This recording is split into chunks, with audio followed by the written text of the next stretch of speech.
109वां शब्द वह शब्द है जिसमें उनका जगत प्रसिद्ध वाक्यांश है, दशरथ सुत्य लोक ही जाना, राम नाम का मर्म है आना। ये जगत प्रसिद्ध उनका सूक्त है और इसमें बहुत बड़ा इतिहास और रहस्य छिपा है। लोग बोले दुर गए कबीर, ये मत कोई कोई जानेगा धीर, दशरथ सुत्य लोक ही जाना, राम नाम का मर्म है आना। जय जीव जान परा जस लेखा, रजका कहे उरक्षम पेखा, यद्यप फल उत्तम गुण जाना, रजका कहे उरक्षम पेखा, यद्यप फल उत्तम गुण जाना, हरि छोड़ मन मुक्ति अनुमाना, हरि आधार जस मीनहि नीरा, और जतन कछ कहें कबीरा।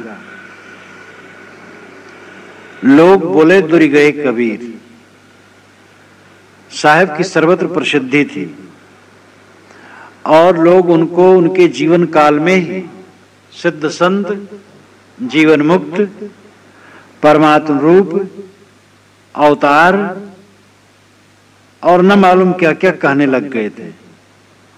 कबीर साहब की विशेषता, उनकी साधना की गहराई, उनका बहुमुखी वक्तव्य, सामाजिक क्रांति और अनेक विधाओं से जो उनका अभियान चल रहा था उससे उनका व्यक्तित्व बहुत आकर्षक हो गया था। एक लेखक ने लिखा है, जैसे गांधी अपने जमाने में जहां रहते थे, देश विदेश के लोग उनके पास जमघट बनाए रखते थे, ऐसे कबीर साहब जहां रहते थे देश विदेश के लोग वहां जमघट बनाए रखते थे। और उनका एक अभियान था, जबरदस्त अभियान था। उनके विचार में केवल हिंदू और हिंदू की केवल एक शाखा का परिसीमन नहीं था, किंतु हिंदू मुसलमान जो दोनों वर्ग थे उनको लेकर के और सर्वव्यापी सार्वभौमिक विचार वो कह रहे थे और वैसे वे जीवन भी जी रहे थे। तो लोग कहने लगे कि कबीर बहुत दूर चले गए, बहुत दूर पहुंच गए हैं। साहब कहते लोग बोले दूर गए कबीर, लोग बोलते हैं कबीर बहुत दूर पहुंच गए हैं, लेकिन ये मत कोई कोई जानेगा धीर। जो धीर है, स्थिर चित्त पुरुष है, वह इस विचार को समझ सकता है कि दूर जाना क्या है। दूर जाना कोई लोकांतर जाना नहीं है, दूर जाना है जगत ते है जाना दूरी, जगत से तुम्हें दूर जाना है। जिसके चित्त से जगत का अंत हो गया वानो दूर चला गया, वो समझो इस संसार से बहुत दूर चला गया। जगत का मोह जिसका छूट गया, जो समझ लिया एक सपने में बैठे हैं और ये सपने का व्यवहार चल रहा है और यहां कुछ यथार्थ मेरा नहीं, और इस प्रकार जिसकी निरंतर धारणा हो गई वह शोक मोह से मुक्त हो जाता है। परमार्थ की ऊंचाई यही है, जीवन निर्द्वंद हो जाए। किस चीज को लेकर के कायर बना रहे, किस वस्तु की ममता, यहां पर क्या अपना है, क्या रह जाता है? कुछ नहीं रह जाता है। निरंतर अभ्यास द्वारा बोध, वैराग्य, ज्ञान, भक्ति सभी साधनों का निरंतर अभ्यास होते होते जिसके चित्त की आसक्ति सर्वथा मिट जाती है वो आत्मलीन हो जाता है। तहां तत्व पर रह नाहि, रैन शारदी नाहि, और ना तद्भासति सूर्यो न शशांको न पावकः। कबीर साहब ने भी और महाराज कृष्ण ने गीता में अपने अपने ढंग से सभी महापुरुषों ने कहा है, वहां चांद नहीं, सूरज नहीं, शरद इत्यादि ऋतुएं नहीं, दिन रात नहीं, स्वरूप स्थिति में कुछ नहीं है। तो उस स्वरूप स्थित में जो स्थित हो जाता है, जो निरंतर आत्मलीन पुरुष है, वो जानो संसार से दूर चला गया। लोग बोले तुर गए कबीर, ये मत कोई कोई जानेगा धीर। धीर कहते स्थिर चित्त को, धीर कहते विवेकवान को, जो कभी विचलित ना हो, धीर है। भक्ति मार्ग में लगे और विचल गए, थोड़े दिन बहुत उत्साह दिखाए, फिर ठंड। कितने लोग संतों की सेवा में, सत्संग में खूब जाने लगे, कुछ दिन में ऐसे भूल गए कि वर्षों में भी नहीं दिखाई देते। घर छोड़े लोग विरक्त हुए और फिर गृहस्थ हो गए। यह विरक्ति में आए, जो अनुराग था वो ठंडा हो गया, अब ठंडे पड़े हैं।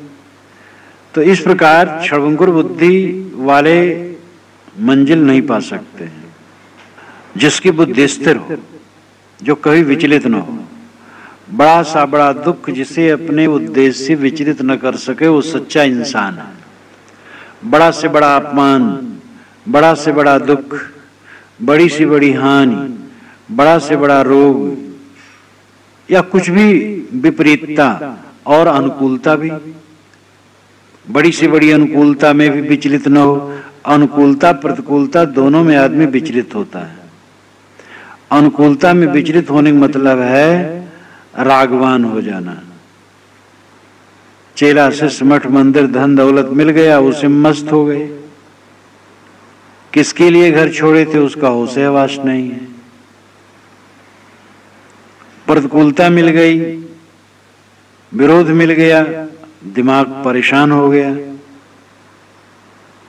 इस प्रकार जो अनुकूलता और प्रतिकूलता की झंझा में विचलित हो जाएगा, वो साधना नहीं कर सकता और लक्ष्य नहीं पा सकता है। अनुकूलता में रागवान ना हो, ये 2 दिन की चीजें इसमें क्या रखा है। और प्रतिकूलता में भी ना हो, क्योंकि प्रतिकूलता भी नित्य नहीं रहती है। जो अनुकूलता प्रतिकूलता दोनों को निर्विकार भाव से झेल सकता है और सभी अवस्थाओं में दृढ़ रह सकता है, वही अपने उद्देश्य को पा सकता है, वही धीरवान है। कश्चित धीरा प्रतिज्ञात्मानमैक्षत आवृत चक्षु अमृतत्वमिच्छन्। ये कठोपनिषद में भी कहा गया है, ये कश्चित धीरा, कोई धीरवान पुरुष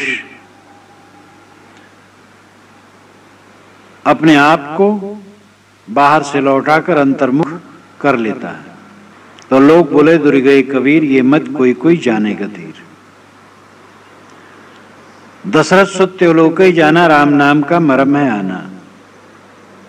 दशरथ पुत्र को तीनों लोग जानता है कि वह राम है, परमात्मा है, परम तत्व है। लेकिन साहब कहते राम नाम का मर्म कुछ और है। यह त्योलोक का अर्थ क्या है? त्योलोक मध्यकाल में ऐसा प्रचलन था कि वो व्यापकता के लिए त्योलोक कहा जाता था। जैसे पीपा ने कबीर साहब की महिमा में जो पद कहा है लंबा, जो कलिमाए कबीर न होते, तो उसमें कहा है, रविदास ने कहा त्योलोक कबीरा, प्रसिद्ध त्योलोक कबीरा। और पीपा ने भी कहा है, ये रविदास कहा है कि त्योलोक कबीरा, यानी तीनों लोक में कबीर प्रसिद्ध है। तो तीनों लोग एक लाक्षणिक है, देश की व्यापकता के लिए बहुत दूर तक प्रसिद्ध है। तो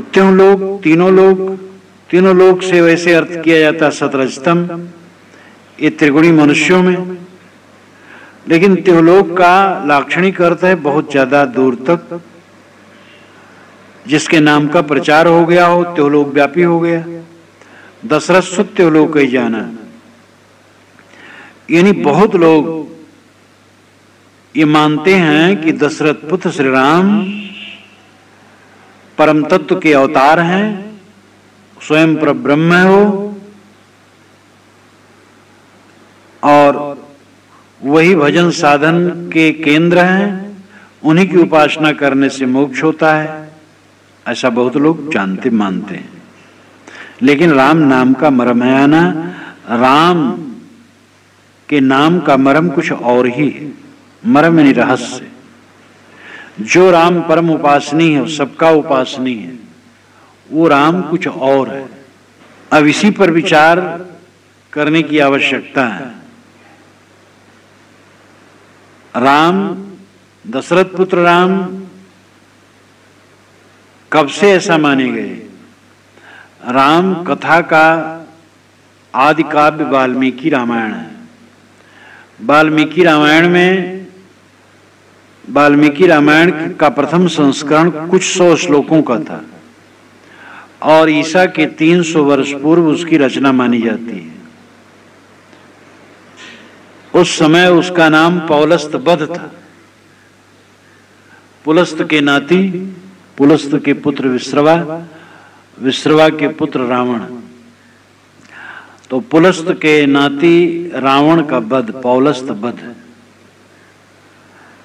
उसके पश्चात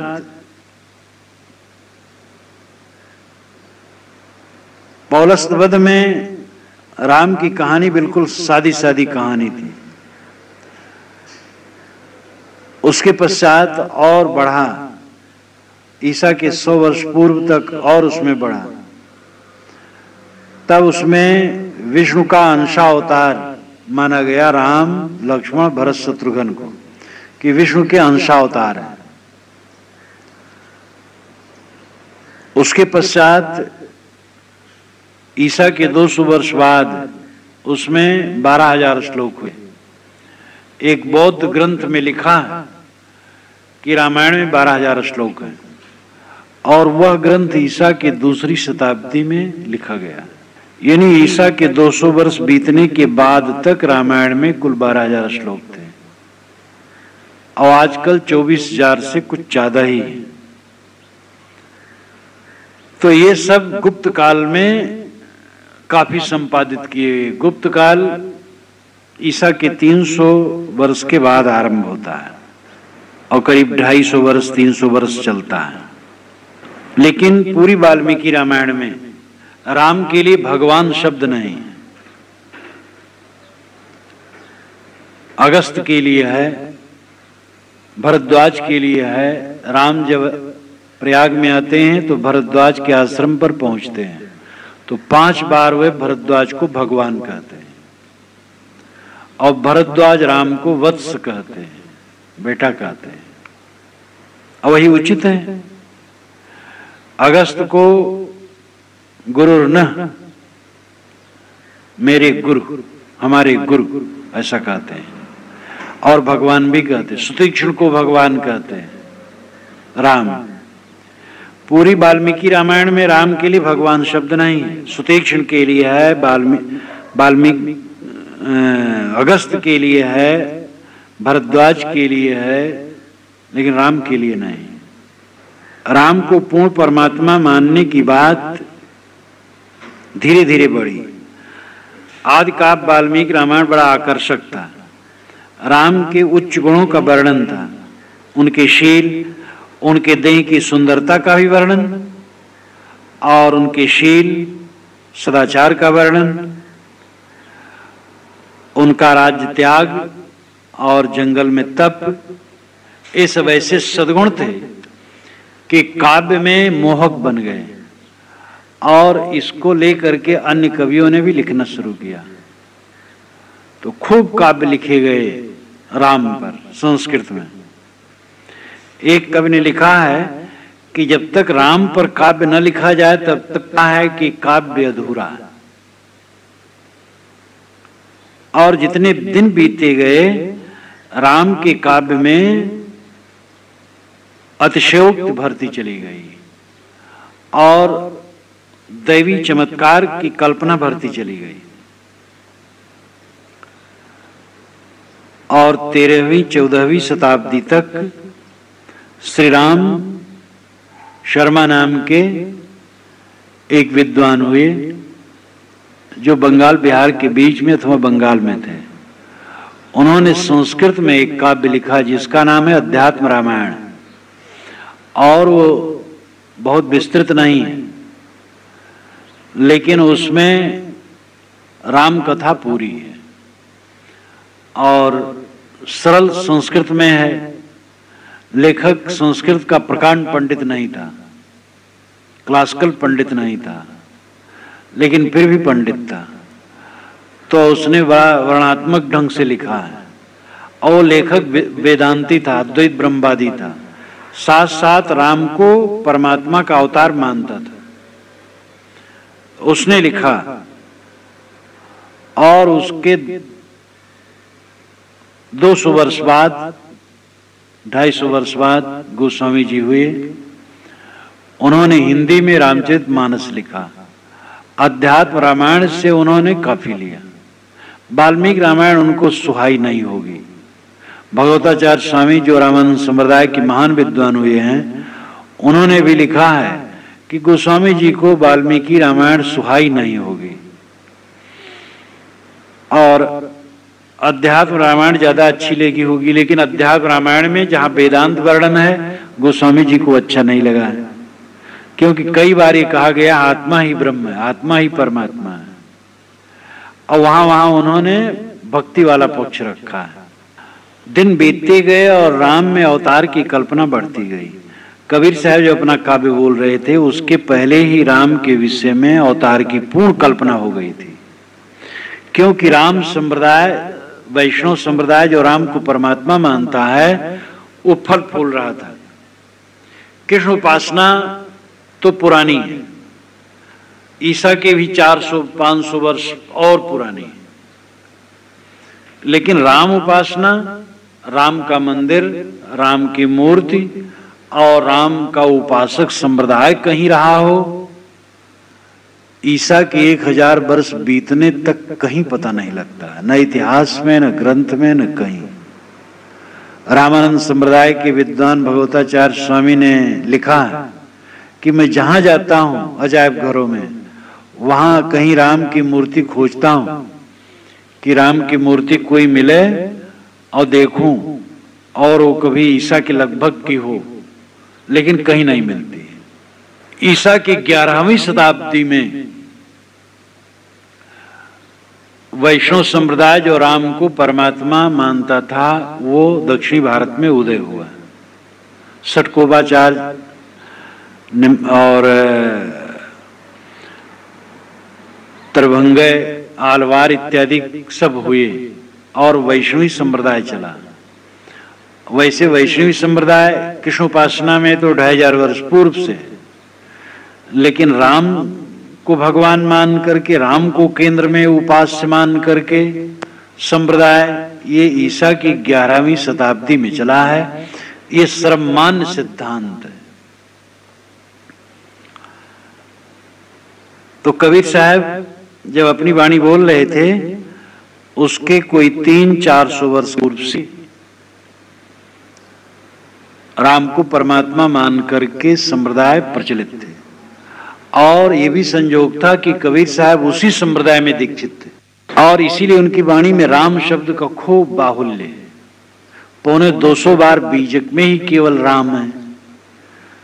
तो उन्होंने राम कहा, लेकिन कहा कि भाई राम जो उपासनीय होगा वो दशरथ पुत्र नहीं होगा।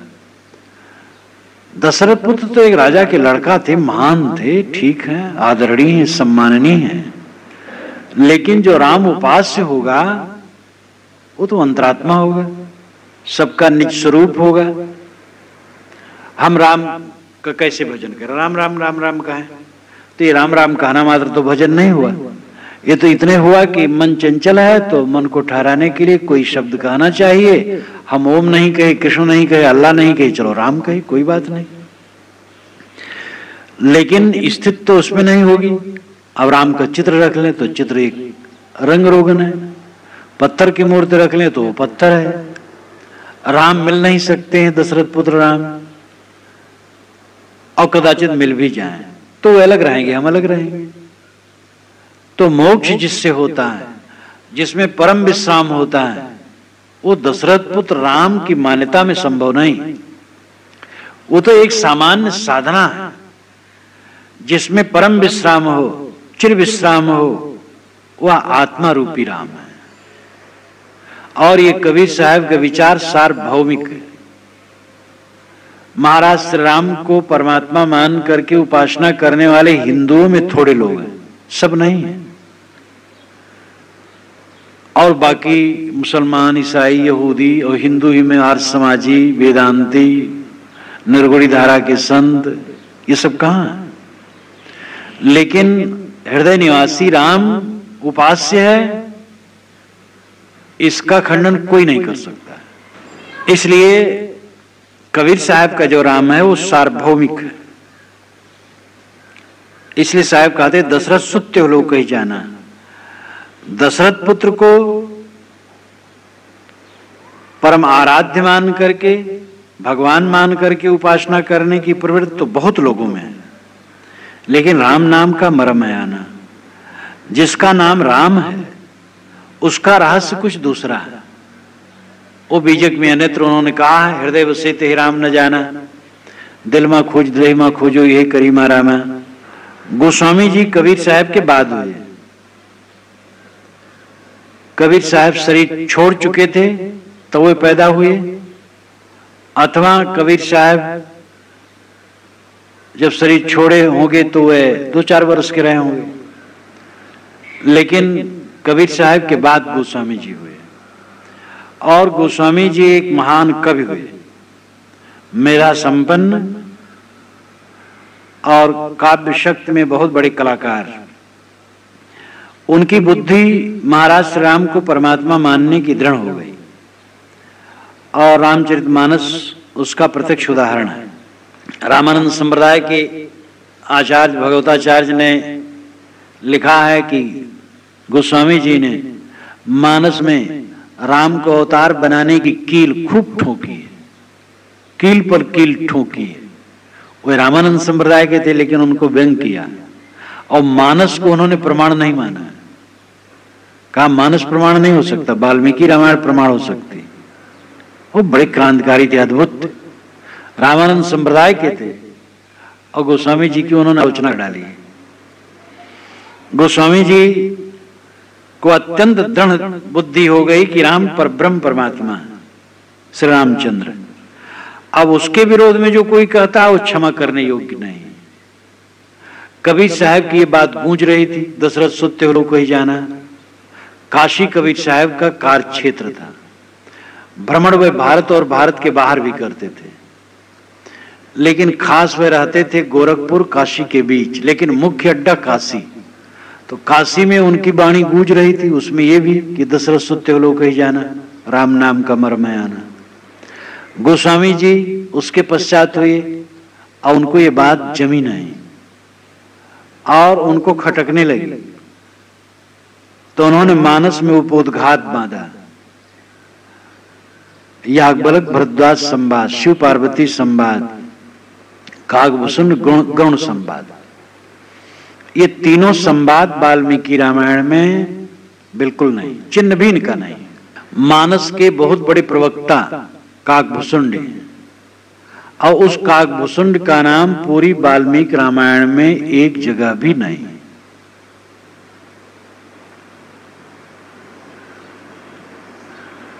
याज्ञवल्क्य और भरद्वाज संवाद भी नहीं है, शिव पार्वती संवाद भी नहीं है। गोस्वामी जी ने शिव पार्वती संवाद उठाया बालकांड में और प्रश्न करवाया। प्रश्न करवा करके गोस्वामी जी ने शिव जी से उत्तर दिलवाया, और ये सारा उत्तर कबीर साहब के दशरथ सुत्य लोक जाना, राम नाम का मर्म है आना, इसके विरोध में है, या ऐसे विचारों के विरोध में है।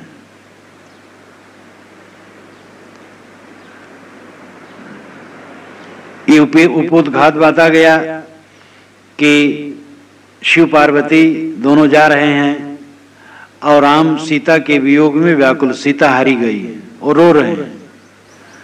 तो सती ने कहा कि शिव जी से कि क्या ये परब्रह्म परमात्मा है, इनकी बड़ी महिमा सुनती हूं और तुम भी इन्हीं को रात दिन जपते रहते हो, और ये रो रहे हैं स्त्री के वियोग में।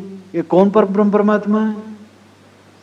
अगर ये राजा के लड़का है तो परमात्मा कैसे हो, परमात्मा है तो राजा का लड़का कैसे? ये बात समझ में नहीं आती। राम सो अवध नृपति सुत सोई, की अज अगुन अलख गति कोई।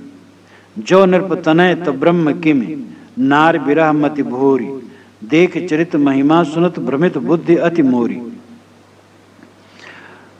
सती पार्वती से कहती हैं कि राम सो अवधि नृपति सुत सोई। राम जो अयोध्या राजा के दशरथ के सुत हैं वही राम ये हैं। कि अज अगुण अलग गति कोई, कि कोई राम ऐसा है कि जो अजन्मा है, निर्गुण है, अदृश्य है। जो नृपतन है तो ब्रह्म किम, अगर ये राजा के लड़का है तो ब्रह्म कैसे हुए? नारी बिरह मति भोरी, स्त्री के वियोग में इनकी बुद्धि खराब हो गई है। देख चरित महिमा सुनत, राम का चरित्र देखती हूं तो ये तो बड़ी खस्ता हाल इनकी है, और महिमा सुनी हूं ये परमात्मा है। भ्रमित बुद्धि अति मोरी, मेरी बुद्धि बहुत भटक गई है। ये प्रश्न गोस्वामी जी करवाते हैं सती से, तब शिव जी से उत्तर दिलवाते हैं। गोस्वामी जी बड़े चतुर थे, वे बंदूक चलाते हैं अपने कंधे पर नहीं रखते, कहीं शिव जी के कंधे पर रख देते वो पीछे से दागते, कहीं याज्ञवल्क्य के कंधे पर रख देते हैं, और कहीं काकभूषण के कंधे पर रख देते हैं और पीछे से दागते हैं। तो यहाँ पर शिव जी के कंधे पर वे बंदूक रखते हैं और शिव जी से उत्तर दिलवाते हैं। और एक बात मैं पहले बता दूं, पूरी वाल्मीकि रामायण में शिव जी कहीं भी राम के भक्त नहीं, राम की महिमा नहीं करते हैं, वर्णन खास नहीं है शिव जी का। हाँ, एक जगह है राम शिव के भक्त हैं। जब लंका विजय हुई है, विमान पर बैठ के चले हैं, सीता को दिखाते जा रहे हैं, यहाँ रावण का वध हुआ था, यहाँ कुंभकर्ण का वध हुआ था।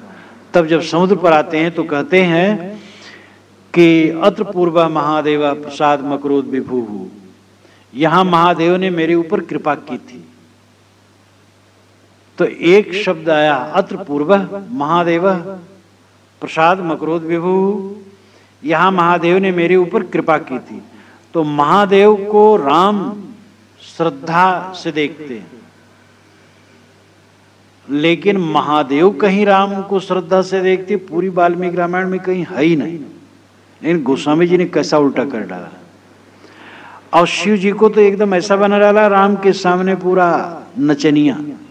उत्तरकांड में तो है, जब राम लंका से चलने लगे हैं तो राम बहुत देवता आए हैं, तो शिव जी आए, कहे महाराज अब आपका जो वहाँ पर राज्याभिषेक होगा वो मैं देखने आऊँगा। मालूम हो तो कोई नाई धोबी हो और किसी तालुकेदार से कहता महाराज जब आपकी शादी हुई तो माँ हम वही भाई। तो इस प्रकार गोस्वामी जी शिव जी को तो एकदम दयनीय दशा कर दिए। रामानंद स्वामी के आचार्य भगवताचार्य स्वामी ने कहा है कि शिव राम के भक्त थे। ये वैष्णव के घर की बात है, वैष्णव लोग कहते हैं, शिव वालों से पूछो तो पता लगेगा। और वैष्णव कहते हैं कि राम जैसे हजारों राम शिव बनाते रहते हैं, और शिव पुराने हैं और राम उनके सामने बच्चे हैं। तो ये भगवताचार्य ने इसका खंडन किया है। तो कहने का मतलब है कि सती ने तो प्रश्न, सती से गोस्वामी जी ने प्रश्न करवा दिया, अब शिव से उत्तर दिलाते हैं। शिव जो बोलते हैं वो क्या बोलते हैं? एक बात नहीं मोह सुहानी, जद्यप मोह बस कहो भवानी। तुम जो कहा राम को आना, जय श्रुत गाव धरहि मुनि ध्याना। हे भवानी, तुमने जो एक बात कही मुझे अच्छी नहीं लगी। यद्यप तुमने अज्ञानवश कहा है इसलिए दया करना चाहिए, लेकिन फिर भी मैं क्षमा नहीं करूंगा।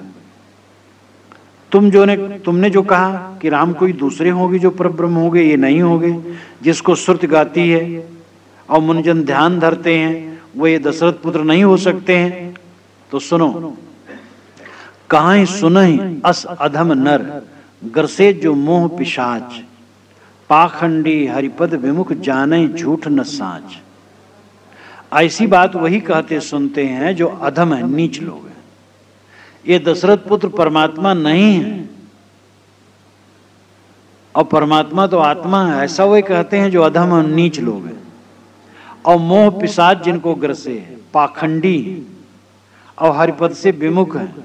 वे न झूठ जानते न साच जानते, क्या झूठ है क्या साच है उनको पते नहीं। अज्ञ अकोविद अंध अभागी, काई विषय मुकुर मन लागी, लंपट कपटी कुटिल विसेखी, सपने संत सभा नहीं देखी। कहाँ ही तिवेद असम्मत बानी, जिनके सूझ लाभ नहीं हानि। मुकुर मलिन नन और नयन विहीना, राम रूप देखें किम दीना। जिनके अगुण न सगुण विवेका, जल्पहि कल्पित वचन अनेका। हरि माया बस जगत भ्रमाही, तिन्हि कहत कछु अघटित नाही। बातुल भूत विवश मतवारे, ते नहीं बोलहि वचन समारे। जिनकृत महामोह मद पाना, तिनकर कहा करी नहीं काना। अस निज हृदय विचार, तज संशय भज राम पद। सुन गिरिराज कुमारी, भ्रमतम रविकर बचन मम। जो अज्ञानी हैं, अंधे हैं, अभागी हैं, जिनके मन के दर्पण में विषय वासना की काई लगी, लंपट है, कपटी हैं, कुटिल हैं, सपन में भी संतों की सभा नहीं देखे हैं, जो वे वेद सम्मत वाणी नहीं बोलते, वेद विरुद्ध बात करते हैं, उनको हान लाभ का ज्ञान नहीं है, उनके मन मुकुर में मैल भरा है, नेत्र से हीन है, वे राम रूप क्या देखेंगे? जिनको सगुण निर्गुण का ज्ञान ही नहीं है और अनेक कल्पित वचन बकते रहते हैं। हरि के माया के बस होकर के संसार भटक रहा है। अब ऐसे मूर्ख लोग ऐसा उल्टा पलटा कहें तो कुछ अघटित नहीं। जो बातुल हैं, बकवासी हैं और मतवाले हैं, वे वचन को संभाल के नहीं बोलते हैं। जिन्होंने महामोह मदिरा का पान कर लिया है, उनकी बातों पर तुम ध्यान नहीं देना। ऐसा विचार करके सब संशय तज करके दशरथ पुत्र श्री राम को भजो। हे गिरिराज कुमारी, दशरथ पुत्र श्री राम सारे भ्रम तम को दूर करने वाले हैं और मेरे वचनों पर ध्यान दो। ये दशरथ पुत्र श्री राम ही परब्रह्म परमात्मा है। राम सच्चिदानंद दिनेशा, नहीं ता मोह निशा लवलेशा। सहज प्रकाश रूप भगवाना, नहीं ता पुण्य विज्ञान बिहाना। हरख विषाद ज्ञान अज्ञाना, जीव धर्म अहिमित अभिमाना। राम ब्रह्म व्यापक जग जाना, परमानंद परेश पुराना। पुरुष प्रसिद्ध प्रकाश निधि, प्रकट परावर नाथ परापर नाथ। रघुकुल मणि मम स्वामी सोई, कही शिव नायो मात। ये जो श्री रामचंद्र यही सच्चिदानंद है, यही दुनिया की सूर्य हैं और उनके में मोह तो लवलेश नहीं है, तो सीता के लिए रोते तो नाटक है। वो सहज प्रकाश रूप भगवान है, वहां पर विज्ञान है और सारे अज्ञान का नाश है। हर्ष विषाद उनमें नहीं है, ज्ञान अज्ञान नहीं है। ये तो सब जीव धर्म है, जीवों को ऐसा होता है। अभिमानी जीव जो अज्ञानी जीव, उनको ऐसा होता है। महाराज श्री राम व्यापक ब्रह्म है, परमानंद है, परम पुरुष हैं और प्रकाश निधि हैं, परात्पर हैं। रघुकुल मणि मम स्वामी सोई, जो रघुकुल के मणि हैं, दशरथ पुत्र हैं, वो मेरे स्वामी हैं। ऐसा कह करके शिव ने सिर झुकाया। सबकर परम प्रकाशक जोई, राम अनादि अवधपति सोई। यही विधि जग हरि आश्रित रही, जदप असत देत दुख आई। जो सपने सिर काटे कोई, बिन जागे दुख दूर न हुई। जास कृपा अस भ्रम मिट जाई, गिरजा सोई कृपाल रघुराई। आदि अंत कोई जासु न पावा, मति अनुमान निगम अस गावा। बिन पद चलई सुनई बिन काना, कर बिन कर्म करे विधि नाना। आनंद रहित सकल रस भोगी, बिन बानी बक्ता बढ़ जोगी। तन बिन परस नयन बिन देखा, ग्रहाई घ्राण बिन बास असेखा। अस सब भांति अलौकिक करनी, महिमा जास जाय नहीं बरनी। जय इम गावहि वेद बुध, जाहि धरहि मुनि ध्यान। सोई दशरथ सुत भाग, भगत हित कौशलपति भगवान। अब इसमें सब विशेषण समझी गए कि ये सब जो है अवधपति दशरथ पुत्र भगवान, वही परमात्मा जिसका मैं वर्णन करता हूँ, भजता हूँ। वेदों में श्रुतियों में जिसका वर्णन है वो यही है। डॉक्टर हज़रत प्रसाद द्विवेदी ने कबीर थीसिस में ये सारी पंक्तियां उद्धृत की हैं, और जहां पर ये खास शब्द आए वहां काले अक्षर में रखा, मैंने भी वैसे रखा है। जैसे अवध नृपति सुत नृपतनय रघुकुल मनि मम स्वामी सोई दशरथ सुत अवधपति, ये सब पर हज़रत प्रसाद द्विवेदी ने विकास पर ध्यान दीजिए। दशरथ सुत लोक ही जाना, इसी का ही उत्तर गोस्वामी जी देते हैं। नाम नहीं लेते हैं, नाम लेना तो आपत्तिजनक है। तो कहते हैं कि मान लो कबीर कहते हैं कि सोई दशरथ सुत लोक ही जाना, दशरथ सुत को सब कहते परमात्मा है, लेकिन राम नाम का मर्म अलग है। गोस्वामी जी कहते नहीं, बिल्कुल आप गलत कहते हैं। अवधपति जो हैं वही सच है, और रघुकुल मन मम स्वामी सोई दशरथ सुत भगत कौशलपति भगवान, ये बारंबार वो घूम घूम कर कहते हैं। कौशलपति भगवान, ये बारंबार वो घूम घूम कर कहते हैं। इस प्रकार गोस्वामी जी उत्तर देते हैं कि दशरथ सुत ही परमात्मा है, भटको मत, क्योंकि वेद में यही लिखा है। अब विचार करना यह है कि चारों वेद और 6 शास्त्र और समस्त वैदिक साहित्य, कहीं भी दशरथ पुत्र की चर्चा नहीं। चारों वेदों को पढ़ डालिए, दशरथ पुत्र श्री राम की चर्चा कहीं, चर्चा नहीं हो, अवतार की बात छोड़ दो। उसके बाद वेद के बाद वैदिक साहित्य था, ऋग यजुः साम अथर्व, ये 4 को वेद कहते हैं। और ब्राह्मण, आरण्यक और सूत्र ग्रंथ को वैदिक साहित्य कहते हैं। ब्राह्मण, शतपथ ब्राह्मण, ऐतरेय ब्राह्मण, गोपथ ब्राह्मण, ब्राह्मणगत हर वेद के ब्राह्मण ग्रंथ होते हैं, और आरण्यक ग्रंथ होते हैं। उसके बाद सूत्र ग्रंथ होते हैं, गृह सूत्र, शोध सूत्र, धर्म सूत्र, और फिर उपनिषदें, ये वैदिक साहित्य। ये सब में कहीं भी दशरथ पुत्र की चर्चा नहीं। उसके पश्चात 6-7 सांख्य, योग, न्याय, वेदांत इत्यादि, कहीं राम का नाम भी नहीं। तब गोस्वामी जी कैसे कहते हैं कि वेद में लिखा है दशरथ पुत्र का? अब गोस्वामी जी अगर वेद नहीं पढ़े थे, वैदिक साहित्य नहीं पढ़े थे, तो ऐसा नहीं कहना चाहिए, और पढ़े थे तो भी नहीं कहना चाहिए। गोस्वामी जी की ढिठाई पर हमें आश्चर्य होता है। वेद, वैदिक साहित्य, 6 शास्त्र, कहीं भी दशरथ पुत्र राम की कथा नहीं, चर्चा नहीं। अब वह सैकड़ों बार मानस में कह डालते हैं कि वेद में, शास्त्र में सब गाते हैं। याज्ञवल्क्य राम का भजन करते, वाल्मीकि रामायण में कहीं याज्ञवल्क्य राम का भजन नहीं करते। सुतीक्षण राम के सामने नाचते हैं मानस में, और वाल्मीकि रामायण में सुतीक्षण ध्यान में बैठे हैं, तो राम पहुंचते हैं, नमस्कार करते, कहते हैं भगवान आप नेत्र खोले, मैं आपके दर्शनार्थ आया हूं।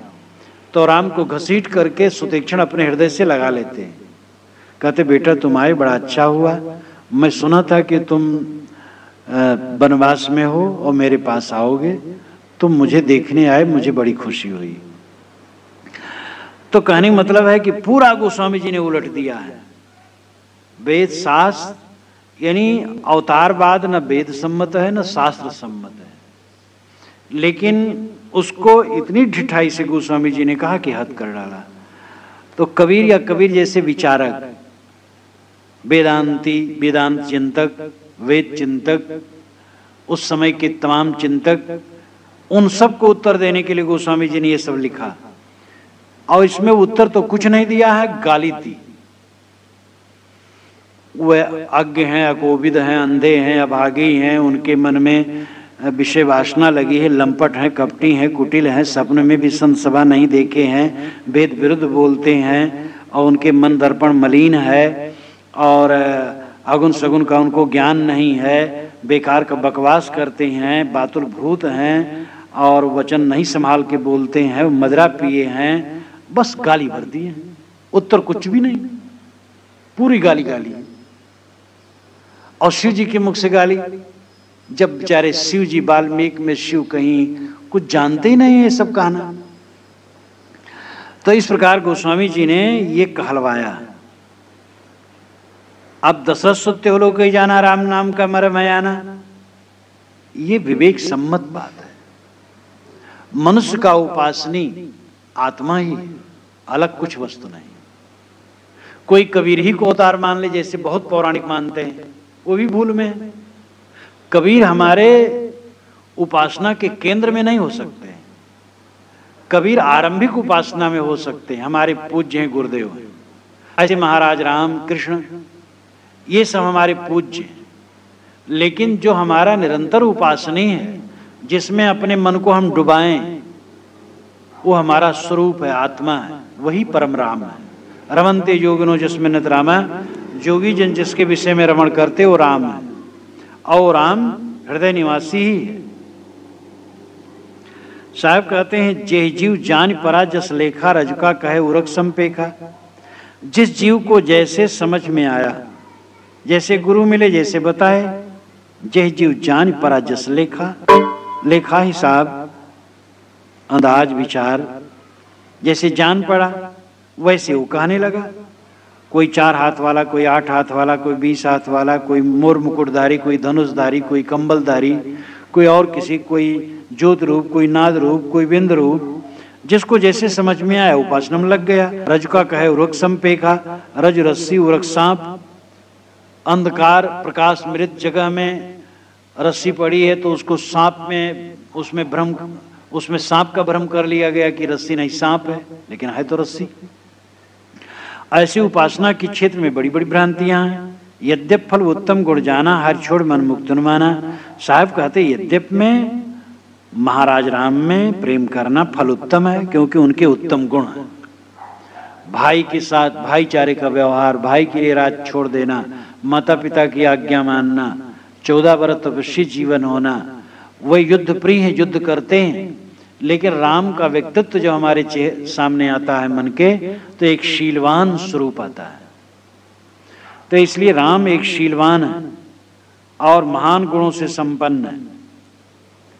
अब उनमें कुछ बातें जैसे कि सुपरेखा विरूपण, संभोग वध और छिप करके बाली को मारना, ये बात आती है। सुपरेखा विरूपण वाल्मीकि रामायण के प्रथम संस्करण में नहीं होगा, ऐसा लगता है। क्योंकि जब विभीषण ने रावण को समझाया कि सीता को लौटा दो, तब फिर कहा विभीषण ने कि भैया अगर आप कहो खरदूषण को उन्होंने मारा है, तो खरदूषण उनको मारने गए थे, तो अपनी जान की रक्षा के लिए राम ने उनको मारा। ये नहीं रावण कहता है कि हमारी बहन का उन्होंने नाक कान काट लिया, इसलिए मैंने सीता को हल्लाया। इसलिए मालूम होता वाल्मीकि रामायण के प्रथम संस्करण में सुपरेखा विरूपण नहीं था। बाली वध ये एक काम है जो कि बहुत घिनौना है, और ये एक राजनीतिक स्थिति है। बाली बहुत बलवान था, और बाली सुग्रीव से मित्रता करवा देते बाली से राम, तो सुग्रीव तो मंत्री फिर हो जाता, और बाली रावण का मित्र था, राम का नाम काम न करवाता तो क्या होता। बाली के मरने पर सुग्रीव राजा होता और उसकी सेना मिलती, राम का काम बनता। इस राजनीतिक की स्थिति से एक काम किया गया, काम बहुत गलत है, लेकिन राजनीति बाची है। और संभोग वध तो प्रक्षेप ही है, इसके विषय में तो काफी लिखा गया है, जो पढ़ना चाहे पढ़ लें। जैसे कबीरपुर शुक्ल की मेरी दृष्टि में और रामायण रहस्य में ये सब में बताया गया है। कुछ अपवाद जो है वो है, लेकिन फिर भी राम का गुण अत्यंत उत्तम है। यद्यप फल उत्तम गुण जाना, साहब कहते हैं श्री राम के गुण उत्तम हैं और उनमें श्रद्धा रखना चाहिए। हम भारतवासियों को गर्व होना चाहिए कि महाराज राम जैसे महापुरुष हमारी परंपरा में हुए। लेकिन हरि छोड़ मन मुक्त न माना, ये गलत है कि हरि को छोड़ करके मन राम ही में अनुमान कर लिया कि श्री राम में कि उन्हीं से मुक्ति मिल जाएगी। उनसे मुक्ति न मिलेगी, हरि में मुक्ति मिलेगी। बाएं दाहिने तजु विकारा निज के हरिपद गहिया, जो आत्मा राम रूपी हरि है उसमें लीनता ही से मोक्ष मिलेगा। लेकिन मन ने अनुमान कर लिया कि श्री रामचंद्र को भजो वे मुक्ति दे देंगे, साकेत लोक में बुला लेंगे। ये काल्पनिक बात है। कबीर साहब कहते हैं कि महाराज श्री राम को परमात्मा मान करके जो मुक्ति कल्पना की जाती है, मैं ऐसा नहीं कहता हूँ, मैं तो कुछ और ही वचन कहता हूँ। वो वचन ये है, हरि आधार जस मीनहि नीरा, जैसे मछली को पानी प्रिय है, उसी प्रकार साधक का आधार हरि होना चाहिए, जो हरि हृदय में बसता है। लोग कहते सगुण उपासना सरल है, निर्गुण कठिन है। अरे सगुण तो देहधारी है, और उसमें तुम कल्पना करोगे किसी महापुरुष का हाथ पैर का ध्यान करोगे, ठीक है, चित्त चंचल को स्थिर करने के लिए, लेकिन हाथ पैर तो भौतिक हो, मन की कल्पना है। जहां मन ही समाप्त हो जाएगा वहां हृदय निवासी आत्मा राम में विश्राम होगा। निर्गुण राम तो हृदय ही में है, तो बहुत सरल है। गोस्वामी जी ने भी कहा है कि निर्गुण रूप सुगम सगुण जान नहीं कोई, सुगम अगम नाना चरित सुनि मुनि मन भ्रमो। निर्गुण रूप बहुत सरल है, निर्गुण आत्मा ही है जो अपना स्वरूप ही है। मन समेट लो अपने आप में विश्राम, कितना सरल है। और सगुण जाना नहीं कोई, और सगुण राम कृष्णाद को तो कोई समझ ही नहीं पाता है। गोस्वामी जी कहते जाना नहीं कोई, कोई जान ही नहीं पाता, क्योंकि सुगम अगम नाना चरित सुन मुनि मन ब्रह्म होए। उनके सुगम चरित भी हैं, अगम चरित भी हैं। राम राज छोड़ देते हैं, ये सुगम चरित बड़ा अच्छा लगता है। सुपरेखक नाक कान कटवाते अच्छा नहीं लगता है, बाली को छिप के मारते अच्छा नहीं लगता है। तो इसी कृष्ण के जीवन में तो सगुण अवतारों के विषय में जो कल्पना है उसमें तो समझ में नहीं आता, लेकिन निर्गुण रूप बड़ा सरल है। आत्मा ही परमात्मा है, राम हृदय ही में, मन को समेटा आत्मा राम में विश्राम। ये गोस्वामी जी कह देते हैं, असली बात सबके मुख से निकल आती है। गोस्वामी जी भी बीच बीच में कहते हैं जीव पाव निज सहज स्वरूपा, तब से उस सहज समाधि समारा, लाग समाधि अखंड अपारा। लेकिन गोस्वामी जी ने कुछ दहिनी रस्सी बटी और कुछ बाई बट दी, तो ऐठने पर कुल गोल हो जाता है। कबीर साहब ने एक ही ढंग से कहा, इसलिए साफ, क्योंकि निर्भ्रांत थे। अभी अभी कल एक पुस्तक आई हमारे पास, कबीर और तुलसी का तुलनात्मक अध्ययन, बड़ा निष्पक्षता से कहा है। और क्योंकि कबीर निर्भ्रांत थे और वे कहीं चिपके नहीं थे, न अवतार में, न किसी विशेष प्रकार के ईश्वर में, न किसी परंपरा में, न किताब में। उनका ईश्वर घटघटवासी है और उनकी किताब अंतरात्मा का बोध है, इसलिए वो जो कुछ कहते हैं साफ कहते हैं। तो साहब कहते हैं कि अवतारी किसी अवतार में मगन होकर के भजन भक्ति करने की अपेक्षा, साधना करने की अपेक्षा मुक्ति का रास्ता मैं बताता हूँ, वो कुछ और बताता हूँ।